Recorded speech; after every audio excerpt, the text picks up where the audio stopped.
الحمد لله الذي لا يبلغ مدحته القائلون ولا يحصي نعماءه العادون ولا يؤدي حقه المجتهدون الذي ليس لصفته حد محدود ولا نعت موجود ولا وقت معدود ولا أجل ممدود فطر الخلائق بقدرته ونشر الرياح برحمته.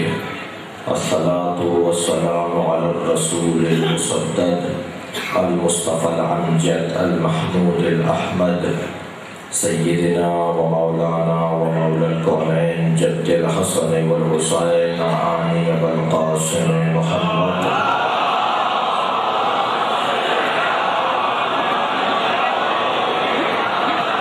وآله الطيبين الطاهرين المعصومين الذين قال الله إنما يريد الله ليذهب عنكم الرجس أهل البيت ويطهركم تطهيرا.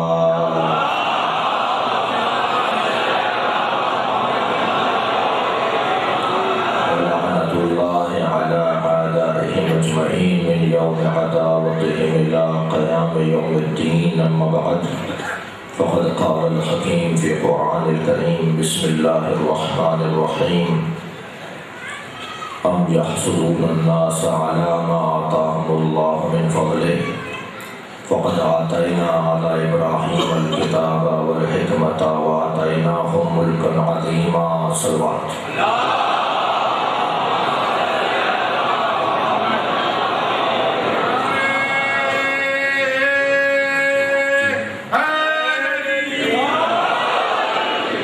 گزارش آپ سے کروں تھوڑا سا آگے آنے کی گزارش کر رہا ہوں. یہ کچھ مومنی دھوپ میں کھڑے ہیں, انہیں فرش عذاب پہ جگہ ملنی چاہیے. سلوات بھیجتے ہوئے تھوڑی جگہ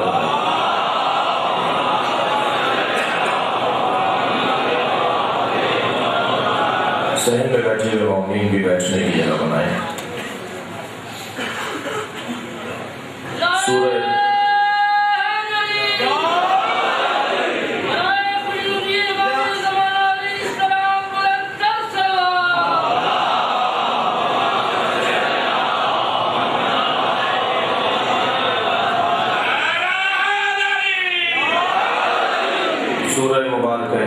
کی 54ویں آیت کریمہ. پروردگار عالم اہل بیت نبوت سے دشمنی کا سبب بیان کر رہا ہے. آل نبی سے جو دشمنی کی گئی, جو ظلم روا رکھا گیا, جو ان کے ساتھ ہوا, وہ تاریخ بشریت میں کہیں اور دکھائی نہیں دیتا. اس کا سبب کیا تھا؟ ام یحسدون الناس علی ما آتاهم اللہ من فضلہ, یا کچھ لوگ ان لوگوں سے حسد کرتے ہیں جنہیں اللہ نے اپنے فضل سے عطا کیا ہے. فقد آتینا علی ابراہیم الکتاب والحکمۃ, اور ہم نے آل ابراہیم کو کتاب اور حکمت عطا کی ہے. توجہ میرے ساتھ ہے. وآتیناہم ملکا عظیما, اور ہم نے آل ابراہیم کو ملک عظیم عطا کیا ہے. دشمنی کا ایک سبب خوف ہوتا ہے. دنیا میں جہاں آپ لڑائی پائیں گے, جہاں اختلاف دیکھیں گے, جہاں زیادتی اور دشمنی کا اظہار دیکھیں گے, وہاں ایک بڑا سبب ہے خوف. اور عزیزان گرامی, خوف تو کوئی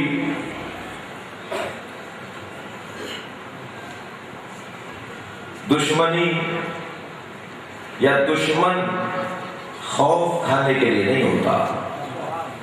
میں جملہ مولا کا آپ کی سماعتوں کے حوالے کروں. ہمارا دشمن کون ہے؟ ہمارا دشمن ہماری شان نہیں ہے کہ ہمارا دشمن بزدل ہو اور دشمن ہو.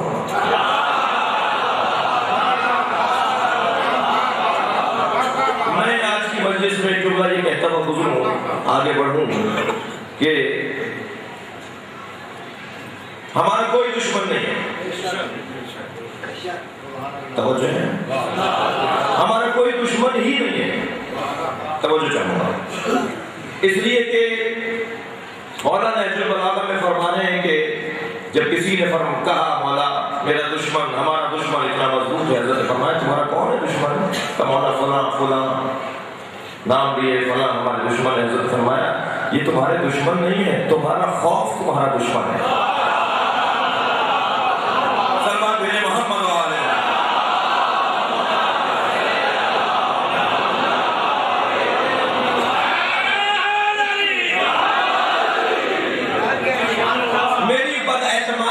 دشمن ہے، میں اپنے اوپر بھروسہ نہیں کرتا یہ میرا دشمن ہے، میں اپنی اہلیت اور صلاحیت کا اظہار نہیں کرتا یہ میرا دشمن ہے، میں دوسرے کو بڑا سمجھتا ہوں یہ میرا دشمن ہے، میں اپنے آپ کو کچھ نہیں سمجھتا یہ میرا دشمن ہے.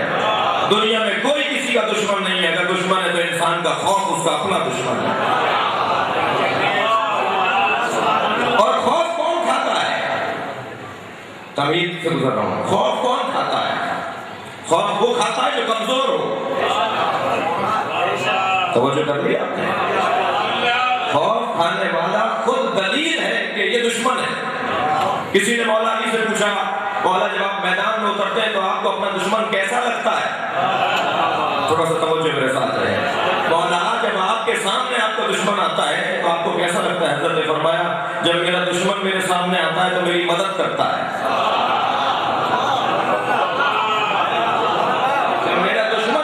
آتا ہے تو میری مدد کرتا ہے. پوچھنے والے نے پوچھا مولا کیا مطلب؟ حضرت نے فرمایا ڈر کر میری مدد کرتا ہے. صلوات بھیجے محمد و آل.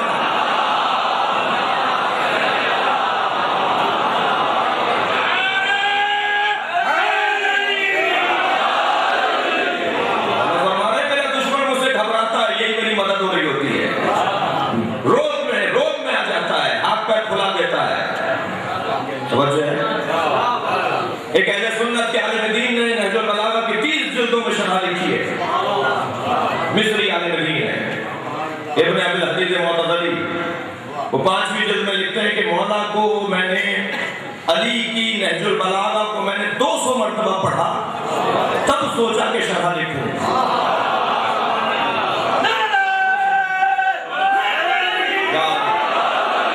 200 مرتبہ پڑھنے کے بعد ارادہ کیا کہ اب مجھے نہج البلاغہ کی شرح لکھنی چاہیے. اور 30 جلدوں میں شرح لکھی ہے اس نے، اور ہر جلد بھی 800 صفحوں کی ہے. ایک طویل، ایک پر علم اور پر معنی شرح ہے نہج البلاغہ کی. 100 سے زیادہ شروح نہج البلاغہ کی موجود ہیں. ان میں سے ایک شرح جو بڑی مضبوط شرحوں میں سے ہے، وہ ایک جلد کے اندر لکھتے ہیں، کہتے ہیں کہ میں نے علی کو پڑھ کر، علی کے کلام کو پڑھ کر اس نتیجے تک رسائی حاصل کی ہے کہ کوئی علی کو سمجھ نہیں سکتا. علی ابن ابی طالب کو سمجھنا کسی بس کی بات نہیں ہے. اور اس پر وہ دلائل لے کر آتے ہیں کہ کیوں مشکل ہے، کیوں ممکن نہیں ہے، کیوں بہت انخا ہے، کیوں بہت غیر معمولی ہے. ان کو سمجھنا معمول نہیں ہے، ہر آدمی نہیں سمجھ سکتا. اس پہ انہوں نے دلیلیں دی ہیں، اور دلیلوں میں سے ایک دلیل یہ دی ہے کہ توجہ چاہوں گا اس منزل بیان پر. خیر پور شہر کی ایک اہم سیاسی مذہبی شخصیت جناب صغیر حسین زیدی صاحب خاص طور پر اس مجلس میں شرکت کے لیے تشریف فرما ہے، اور آپ سب محترم ہیں اور آپ سب کا مقام بہت عظیم ہے. میں اس منزل بیان پر آپ کی توجہ زیادہ چاہوں گا. عزیزان گرامی، وہ کہتے ہیں علی جامع الازداد ذات ہے. علی کی ذات میں ضدیں جمع تھیں، اور جس کی ذات میں ضدیں جمع ہوں اسے کوئی نہیں پہچان سکتا سوائے اس کے کہ جس نے اس میں ضدیں رکھی ہیں. سوائے اللہ کے اپنی صنعت کو کوئی اور نہیں پہچان سکتا. بہت ساری چیزیں آپ رکھی ہوئی دیکھتے ہیں ہمیں تو سمجھ میں نہیں آتا یہ کیا رکھا ہوا ہے، لیکن جس نے بنایا ہوتا ہے وہ سمجھ لیتا ہے کہ کیا ہے۔ علی کو اللہ کے علاوہ کوئی نہیں جان سکتا، نبی کے علاوہ کوئی اور نہیں جان سکتا، اس لیے کہ مولا علی میں جو کمالات رکھے ہیں جس اللہ نے، وہ جانتا ہے کہ میں نے کیا رکھا ہے۔ اب اس پر وہ دلائل دے رہے ہیں، جمع ضدین، علی جہاں پہ وہ ازداد تھے، ضدیں جمع تھی علی کے اندر، ایک ضد نہیں، ازداد ضدیں جمع تھی۔ اب ان پہ دلیل دیتے ہیں، دلیلوں میں سے ایک دلیل یہ دیتے ہیں کہ سنو، جو متکبر ہوتا ہے اس کا احترام معاشرے میں ہوتا ہے مگر دلوں میں اس کا رعب نہیں ہوتا، اس لیے کہ وہ احترام خوف ہوتا ہے، ڈر ہوتا ہے، گھبراہٹ ہوتی ہے کہ ان کی زبان کیسی ہے، ان کا ہاتھ ایسا ہے، لہذا اسے ذرا ڈرے رہو۔ دل میں احترام نہیں ہوتا متکبر کا، متکبر کا ظاہری احترام ہوتا ہے، دل میں کوئی روب نہیں ہوتا، توجہ ہے۔ لیکن جو خاکسار ہوتا ہے، جو منکسر مزاج ہوتا ہے، اس سے کوئی ڈرتا نہیں ہے مگر دل سے محبت کرتے ہیں، لوگ اس سے دل سے محبت کرتے ہیں۔ علی بن ابی طالب وہ واحد ذات ہے کہ متکبر بھی نہیں ہے اور دلوں میں روب بھی پایا جاتا ہے۔ علی بن ابی طالب کا ایک روب ہے، ایک جلال ہے، اور علی نے جلال اپنا ظاہر کرنے کے لیے، اور علی کا جلال جب ظہور پذیر ہوتا ہے تو اس کی 85 مثالوں میں سے ایک مثال جنگ احد میں دشمن میرے مولا کے سامنے ہے، حضرت نے جواباً اس پر وار کیا، اس کی تلوار ٹوٹ گئی، نہتہ ہو گیا، پیچھے ہٹنے لگا، مولا رک گئے، کسی نے آواز دے کر کہا مولا آپ کا دشمن پیچھے ہٹ رہا ہے، آپ آگے نہیں بڑھ رہے، حضرت نے فرمایا بھاگتے ہوئے کا علی پیچھا نہیں کرتا۔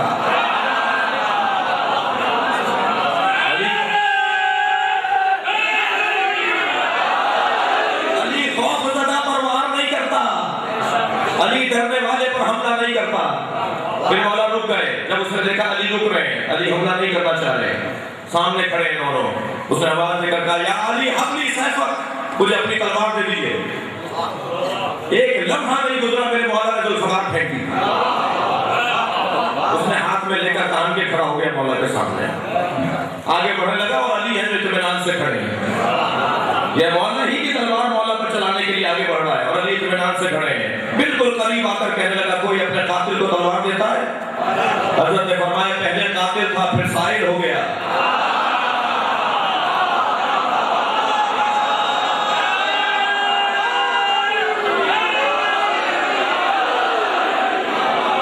علی سے مانگنے والا خالی ہاتھ نہیں جا سکتا، قدموں پر گر گیا، کہنے لگا کلمہ پڑھنا چاہتا ہوں۔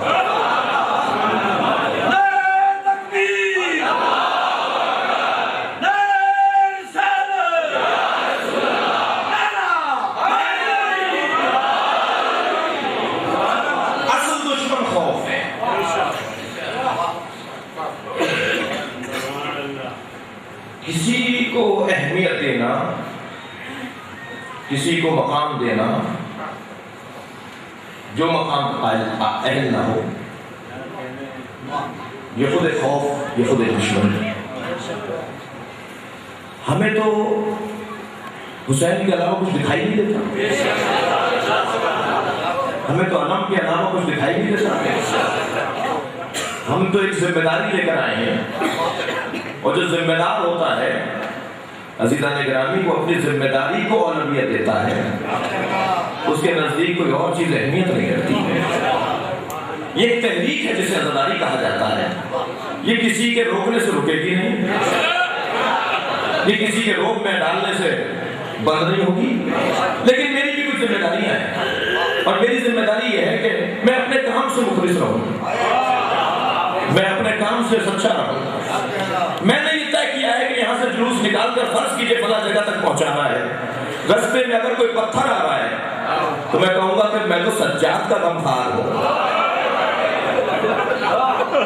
چل اور آئیں، یہ بھی میرا ماتم ہو جائے گا، بھائی کبھی یہ بھی تو آزما کے دیکھا جائے۔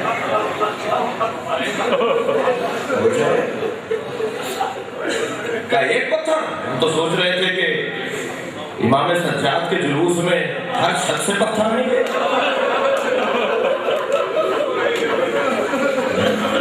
خبردار مڑ کر مت دیکھو اس پتھر کو، کوئی پتھر واپس نہیں جانا چاہیے، پتھر آئے ہماری طرف، وقت ایسا نہیں ہے، لیکن ہم تو اس کے لیے لیکن اگر ایسا ہو ہم تو اس کے لیے تیار ہیں. اگر کوئی جنازہ گر رہا ہو تو اس سے مخاطب ہو کے آج امام سجاد کر دیتے ہیں، آج تمہاری میت نہیں اٹھائیں گے. بہت سارے آداب تبدیل ہو رہے ہیں، تہذیب بدل رہی ہے. میرے بزرگ جو بیٹھے ہیں ان لوگوں نے ہمیں بتانے کی تہذیب سکھائی تھی کہ جس دن تابوت کی مجلس ہے، جس دن شہادت کرتے ہیں، اپنے کسی مرحوم کو یاد نہیں کرنا.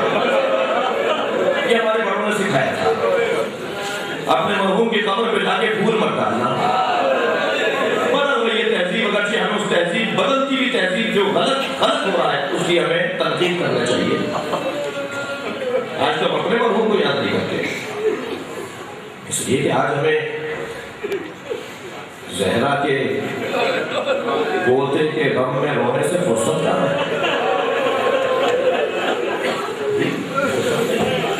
یہ مجلس ایسی رہی کہیں فضائل کہیں مسائل کا بھی مسائل نہیں پڑھا، لیکن میرے ممدوح آپ کے ممدوح کی شخصیت ہی ایسی ہے.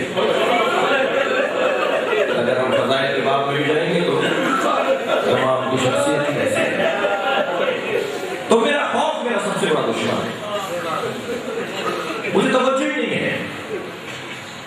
اور عزیزو اس جلوس میں جو سارے گزشتہ ہوا وہ کام عدلیہ کا ہے طے کرنا. میں مخاطب ہوں، وہ 1 سال سے جوان جیل میں ہے، علی رضا اس کی بوڑھی ماں. کیس چلاؤ، طے کرو کہ کیا قصور ہے. اور یہ جملہ بھی میں اپنے محترم سننے والوں کے توسط سے کسی سے کہہ دوں کہ 10-20 سال تک جنگیں ہوتی رہتی ہیں، بالآخر مسئلے کا حل ٹیبل پر ہی نکلتا ہے. جنگوں کو بند کرنا پڑتا ہے کہ بیٹھو بات کرو، بیٹھو بات کرو.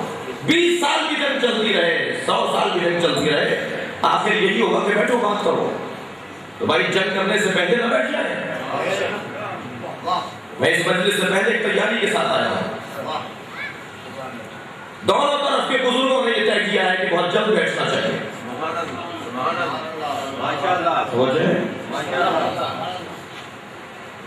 ہمیں کسی سے شکایت ہے، کسی کو ہم سے ہو سکتی ہے شکایت، یہ کون طے کرے گا؟ نہ سارے شیعہ مل کے سنیوں کو ختم کر سکتے ہیں، نہ سارے سنی مل کے عزاداروں کو ختم کر سکتے ہیں. جو کام کر نہیں سکتے وہ کر کیوں رہے؟ ہمیں یہاں رہنا ہے، ہمیں جینا ہے، ہم سب مل کر یہاں پر زندگی گزاریں گے. ہمارا وطن ہے، ہمارا ملک ہے. اس گلی میں جتنا تمہارا حق ہے اتنا ہمارا حق ہے. لہذا سب کو برابری کے ساتھ رہنا ہوگا. کچھ میں آپ کا خیال کروں، کچھ آپ میرا خیال کریں. اس بنیاد پر میں جوانوں سے مخاطب ہوں. سید سجاد کے ماننے والے ہو، امام سجاد میں سب سے بڑی صفت تھی تحمل، برداشت، تحمل مزاجی، حوصلہ مندی، صبر کر جانا.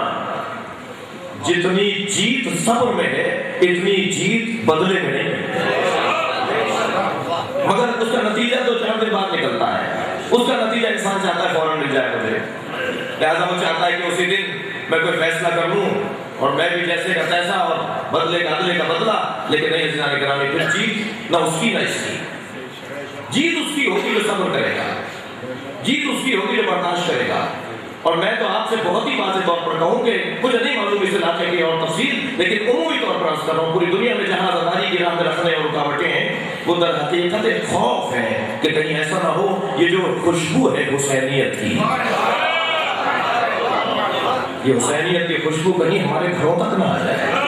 اور یہ ہو نہیں سکتا کہ خوشبو کہیں جائے اور سالم شامہ رکھنے والا اسے محظوظ نہ ہو. صلوات بھیجے محمد والے.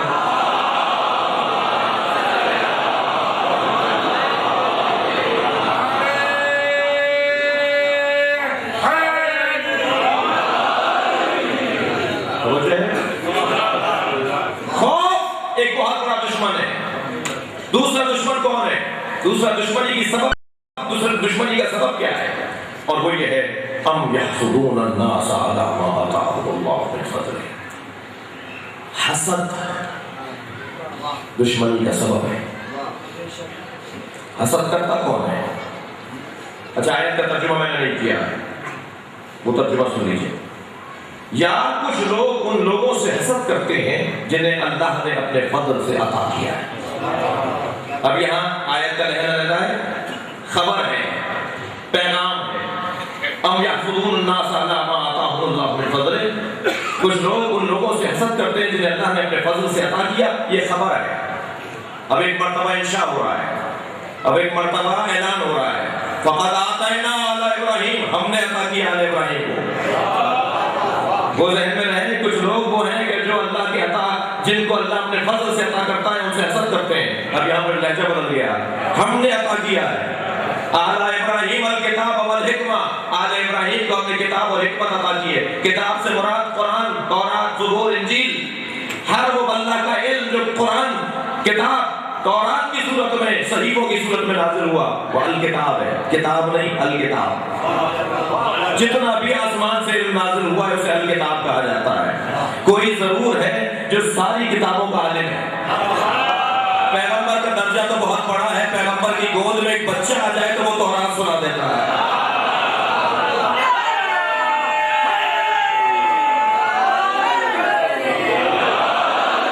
پیغمبر اکرم کی گود میں اگر مولا علی آ جائے تو وہ زبور سنا دیتے ہیں، وہ انجیل سناتے ہیں، وہ قرآن کی تلاوت سنا دیتے ہیں. اب یہ قرآن نازل نہیں ہوا ہے وہ قرآن سنا دیتے ہیں. الکتاب، جتنا علم الہی نازل ہوا ہے سب کا علم رکھنے والا عالم الکتاب. کتاب پر الف لام لگا ہوا ہے، توجہ ہے قرآن کی. کتاب یعنی آسمانی اللہ کا علم، علم وحی، علم الہی، علم آسمانی. والحکمہ، اور حکمت سے مراد نبوت. ہم نے آل ابراہیم کو نبوت عطا کی ہے. اللہ اکبر. نبی اور ہے، نبوت اور ہے. نبوت ایک منصب کو کہا جاتا ہے، نبی اس کے اہل کو کہا جاتا ہے. نبی مکرم نے جو دروازہ بطول پر آ کر سلام کیا ہے وہ یہی تو کیا ہے، السلام علیکم یا اہل بیت النبوہ، اے اہل بیت نبوت تم پر سلام ہو. عزیزان گرامی، یہاں ذرا محسوس کیجئے کہ تمام بزرگوں کا مقام اپنی جگہ، لیکن جو مقام آل ابراہیم کو اللہ نے عطا کیا ہے وہ کسی اور کو عطا نہیں کیا. جب نبی نے، توجہ جملے کے اوپر، جب نبی نے اینٹوں اور پتھروں کے گھر میں ایک چادر کا گھر بنایا تو وہ جو اینٹوں کے گھر میں تھے وہ بھی اہل بیت تھے، اور جو چادر کے نیچے آئے وہ بھی اہل بیت تھے. فرق اتنا ہے وہ اہل بیت نبی ہیں، یہ اہل بیت نبوت ہے. ہم نے آل ابراہیم کو نبوت عطا کی، حکمت عطا کی. اب یہاں پھر ایک مرتبہ لہجہ بدلا، 3 مرتبہ اللہ نے آتینا کا لفظ استعمال کیا ہے. وَآتَيْنَاهُمْ مُلْكًا عَظِيمًا، اور ہم نے آل ابراہیم کو ملک عظیم عطا کیا ہے. یہ ملک عظیم کیا ہے؟ ملک عظیم، مملکت عظیم، حکومت عظیم، سلطنت عظیم، بادشاہت عظیم. یہ عظیم کا کیا مطلب ہے؟ اللہ نے آل ابراہیم کو ملک عظیم عطا کیا ہے، ایسی حکومت جو عظیم ہے. عزیزان گرامی، جملہ کہہ دوں کہ صرف ملک کیا ہوتا ہے اور ملک عظیم کیا ہوتا ہے؟ صرف ملک وہ ہوتا ہے جو تاج کا محتاج ہو، جو تخت کا محتاج ہو، جو سپاہ کا محتاج ہو، جو لشکر کا محتاج ہو. لیکن ملک عظیم وہ ہوتا ہے کہ پھٹے بوریے پر بیٹھا ہو مگر دلوں میں اس کی حکومت ہو. وہ بند کمروں میں بھی، جیلوں میں بھی، تھانوں میں بھی، جی زندانوں میں بھی موجود لوگوں کے اوپر حکومت کرتا ہو. ملک عظیم جس کی حکومت کے لیے کوئی بارڈر نہیں ہو، جس کی حکومت کے لیے کسی پاسپورٹ کی ضرورت نہ ہو، جس کی حکومت کے لیے کسی کرنسی کی محتاجی نہ ہو، جو پورب میں بھی حاکم ہو، جو پچھم میں بھی حاکم ہو، جو مغرب میں بھی حاکم ہو، جو مشرق میں بھی حاکم ہو. اور عزیزان گرامی، یہ ملک عظیم وہ ایک نظام، وہ ایک حکومت مثالی، وہ مدینہ فاضلہ جو امام کے ظہور کے بعد تشکیل پائے گا. ملک عظیم، ساری دنیا جڑ جائے گی. اور اس سے پہلے بھی بظاہر تخت و تاج نہیں ہے، لیکن روب اتنا ہے، جلال اتنا ہے کہ ذرا پوچھو تو صحیح کہ زین العابدین کیا کہہ رہے ہیں؟ میرے مولا تو دعا پڑھ رہے ہیں، تمہیں کیا تکلیف ہے؟ نہیں بغیر زین العابدین کے ہم تو زندگی نہیں گزار سکتے، ان کی رائے معلوم ہونی چاہیے۔ اللہ اکبر۔ امام کا انداز بھی بڑا مختلف ہے، امام کی روش اور سیرت بھی بڑی مختلف ہے۔ وہ حشام جو زہر دے گا، وہ حشام جس نے مدینے کو تاراج کیا یزید کے کہنے پر، جب اسی حشام کو جس نے مدینے کو تاراج کیا واقعہ حرمہ میں امام کے زمانے میں، اسی حشام کو جب حاکم وقت یزید نے معذور کر کے سزا کے طور پر بلا لیا اور پھر حکم یہ دیا کہ مدینے ہی کے زندان میں اسیر رکھو۔ آپ نے دیکھا جب کم ظرف اور چھوٹے لوگوں کی نموخاری کرتے ہیں نا، یزید جیسے کم ظرف اور چھوٹے لوگوں کی جو نموخاری کرتے ہیں ان کا انجام یہ ہوتا ہے۔ وہی حشام جو امام کو زہر دے گا، وہی حشام جس نے مدینے کو تاراج کیا یزید کے کہنے پر، اسے گرفتار کر کے بلا لیا گیا اور جب زندان مدینہ میں ہی سے اسیر رکھو۔ جب اسے زنجیروں میں جکڑ کر مدینے لا رہے تھے اور شور ہو رہا تھا، ڈھول پیٹا جا رہا تھا کہ تماشا دیکھنے آؤ، تو امام سجاد نے سارے بنی ہاشم کو بلایا، سارے علویوں کو بلایا، یعنی اپنے چاہنے والوں کو بلایا اور حضرت نے فرمایا خبردار تم میں سے کوئی ایک بھی تماشا دیکھنے نہ جائے۔ اللہ اکبر۔ بھائی یہ باتیں صرف کتابوں میں لکھ دینے کی نہیں ہے اور صرف ممبر سے بیان کر دینے کی نہیں، انہیں اپنانا ہے، انہیں اپنانا ہے۔ کتنے بڑے لوگوں کے ماننے والے ہیں، یہ دنیا ہمارا کچھ نہیں بگاڑ سکتی، اس لیے کہ ہمارے پاس طاقت بہت ہے، کردار کی طاقت ہے۔ امام نے فرمایا کوئی ایک تم میں سے تماشا دیکھنے نہ جائے۔ اور جب اسے اسیر بنا کے شہر میں لایا گیا تو سارا شہر دیکھنا تھا، لیکن نہیں تھے تو مولا کے چاہنے والے نہیں تھے۔ جب زندان میں ڈال دیا، حضرت نے اپنے چاہنے والے سے بلا کر کہا کہ یہ خط پہنچا دو شام تک۔ خط میں لکھا تھا شام تم نے جو کیا اس کا حساب تو اللہ لے گا، لیکن اس وقت مشکل میں ہو، بتاؤ میں کیا کام کرا سکتا ہوں۔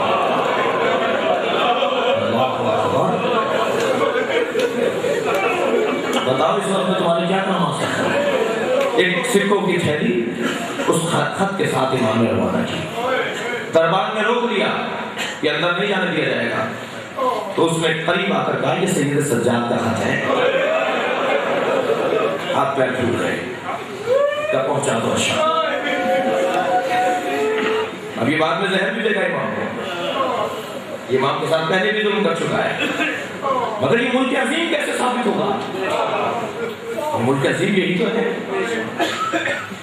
اللہ اکبر۔ یہ انداز ہے امامت کا۔ میرے مولا نے علم الہی کو دعاؤں کی صورت میں اخت القرآن صحیفہ سجادیہ کے عنوان سے ہمیں عطا کر دیا، تم اسے پڑھتے رہو اور اللہ سے ربط جوڑتے رہو۔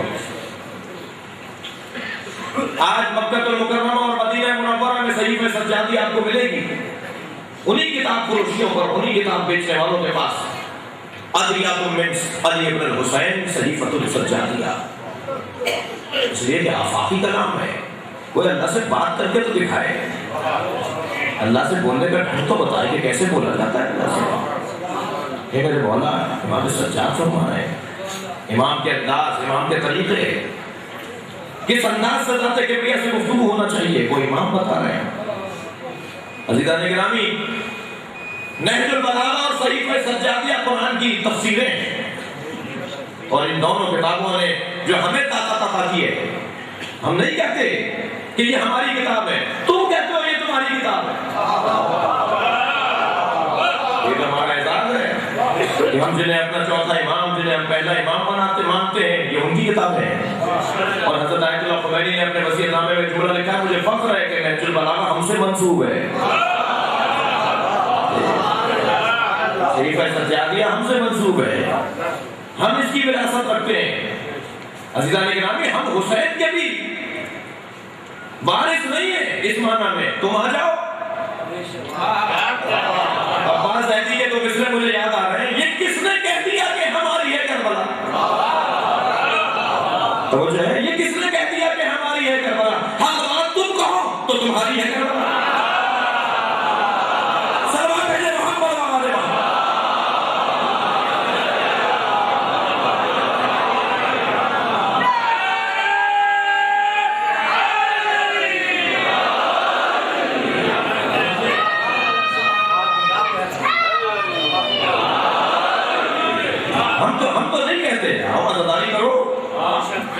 امام حسین کا غم مناؤ؟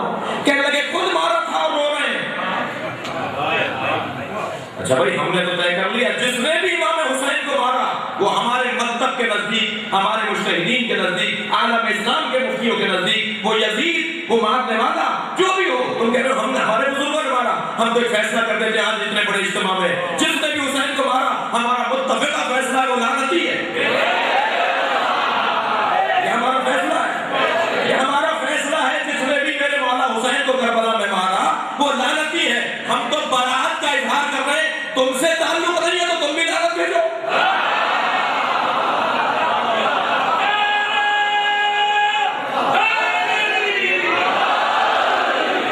ہم تو لعنت بھیج کے برات کا اظہار کر رہے ہیں، ہمارا کوئی تعلق نہیں ہے ان مارنے والوں سے۔ تم نے کچھ نکالا ہوگا کہ وہ ایسے تھے اور ویسے تھے، ہولی ایسے تھے، ہولی ویسے تھے، تو بھائی ہولی تو منائے جاتے ہیں۔ میں نہیں کہنا چاہتا، میں صرف اپنے قوم کو، اپنے جوانوں کو اپنے اس عقیدے اور اپنے اس عمل کے اوپر ثبوت کے طور پر حوصلہ دیتے ہوئے جملے عرض کر رہا ہوں۔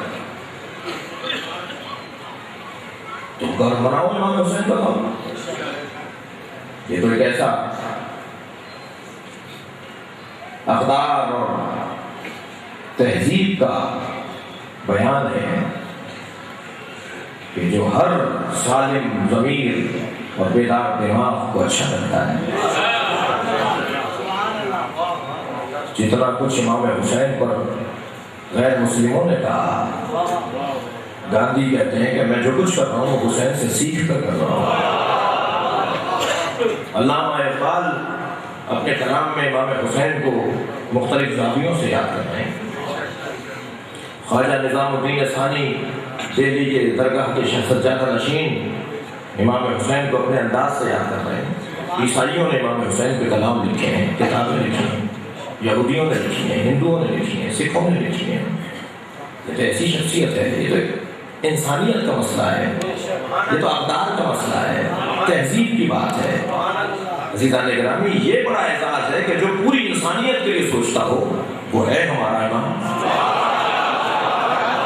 یہ میرا اعزاز ہے، یہ میری عزت بڑھ رہی ہے، یہ میرا وقار بڑھ رہا ہے کہ جو پوری انسانیت کے لیے سوچتا ہو اسے میں اپنا امام مانتا ہوں، اور دعوت دیتے ہیں سب کو کہ تم یہ طے کر لیتے ہو کہ سب سے زیادہ انسانیت کے لیے سوچنے والی ذات وہی ہے تو امام مانو، اس کے کہنے پر عمل کرو۔ یہ خوشبو ہے، اسے اپناؤ، یہ کردار ہے، اسے اختیار کرو۔ عزیزان گرامی، لہذا امام حسین کی وراثت ہمارے پاس نہیں ہے، ہم خادم ہیں حسین کے، ہم امام حسین کے خادم ہیں۔ امام کے ذکر کو عام کرنے کے لیے، امام کی تہذیب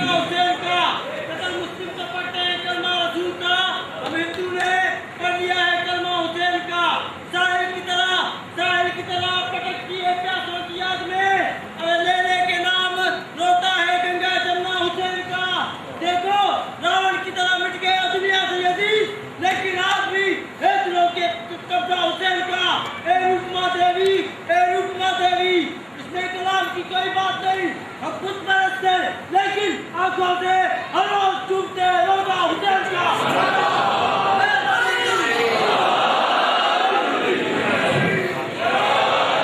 یہ در حقیقت تہذیب اور اقدار کا بیان ہے۔ اقتدار والے ہار گئے، اقدار والے جیت گئے۔ تب تو تاج والے مٹ گئے اور جن کا سر کاٹ کر بلند کیا وہ جیت گئے۔ تہذیب ہمیشہ کامیاب رہتی ہے، اقدار ہمیشہ زندہ رہتے ہیں۔ حکومتیں مٹ جاتی ہیں، اصول نہیں مٹتے، تہذیب نہیں مٹتی، قائد قانون نہیں مٹتے۔ حسین ابن علی ایسی حکومت قائم کر گئے کہ آج پوری دنیا میں کروڑوں اربوں لوگ حسین حسین کہہ کر اپنا اطمینان بڑھاتے ہیں۔ صدارو، پوری دنیا میں امام حسین کا غم ہے، اور آج اس کا غم ہے کہ جسے اللہ نے سب سے زیادہ آزمایا۔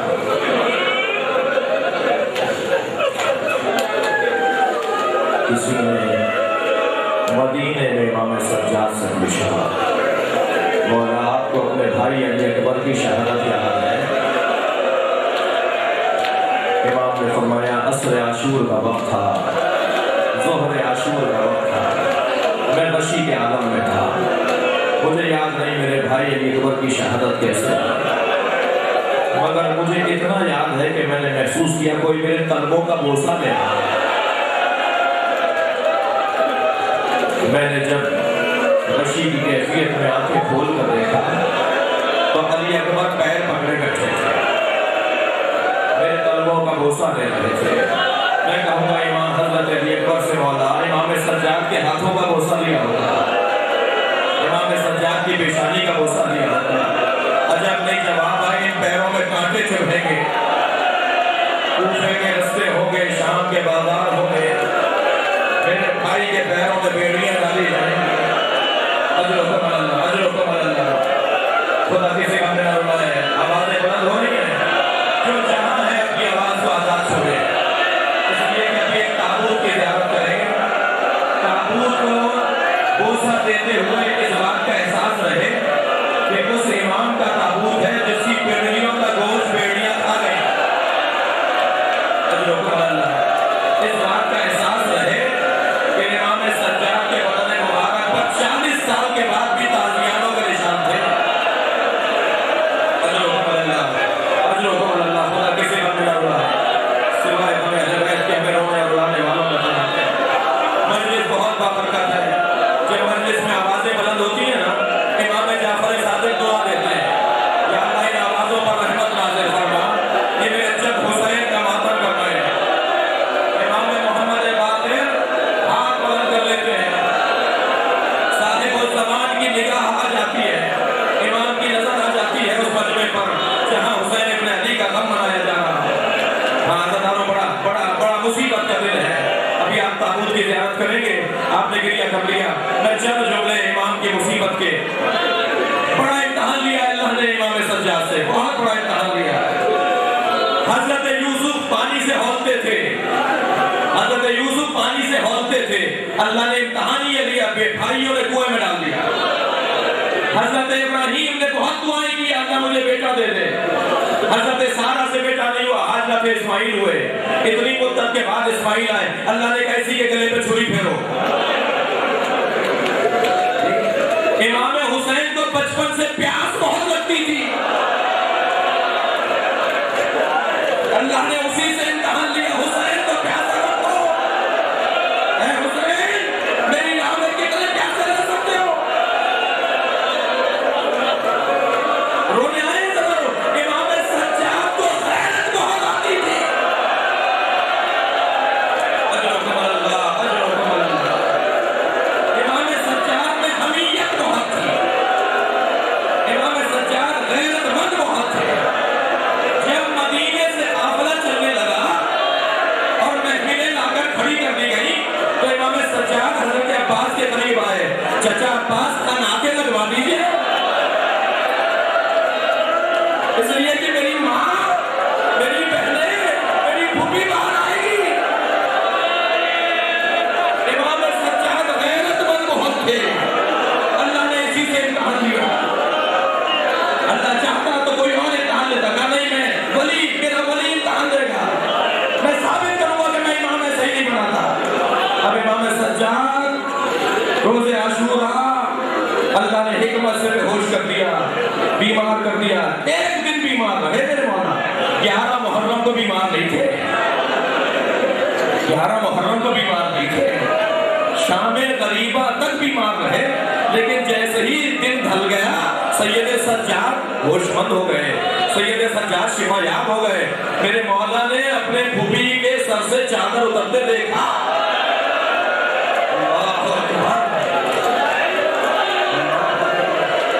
خدا کسی غم میں نہ رلائے سوائے غم اہل بیت میں، آج رونے کا دن ہے، اور کس کے غم میں رونے جو 40 سال رویا ہے، ہم کم نہیں روئے، 40 سال روئے ہیں، ہم تو ابھی آدھا گھنٹہ بھی نہیں رو پائیں گے، میرے مولا 40 سال روتے رہے۔ میں غیرت کی مثال دے رہا ہوں، امام غیرت مند بہت تھے، جب خیموں میں آگ لگنے لگی پہلے تبرکات لوٹے گئے،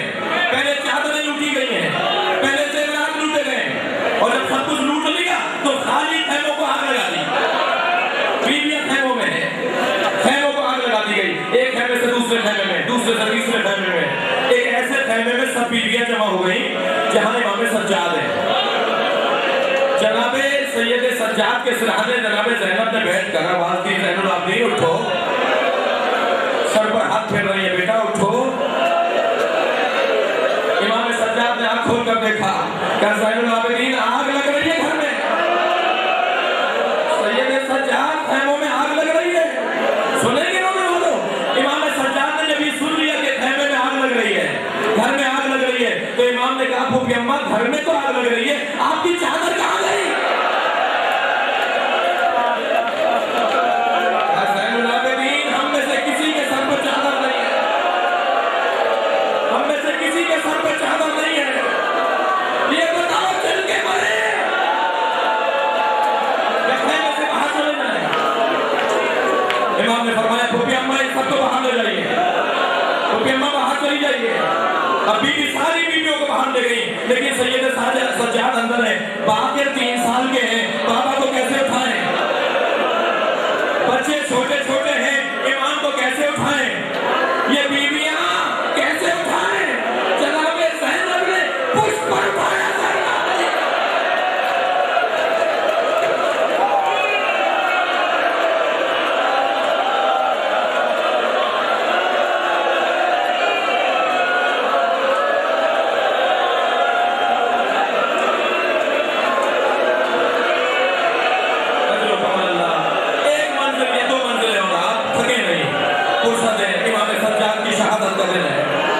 کراچی کا تاریخی جلوس ہے.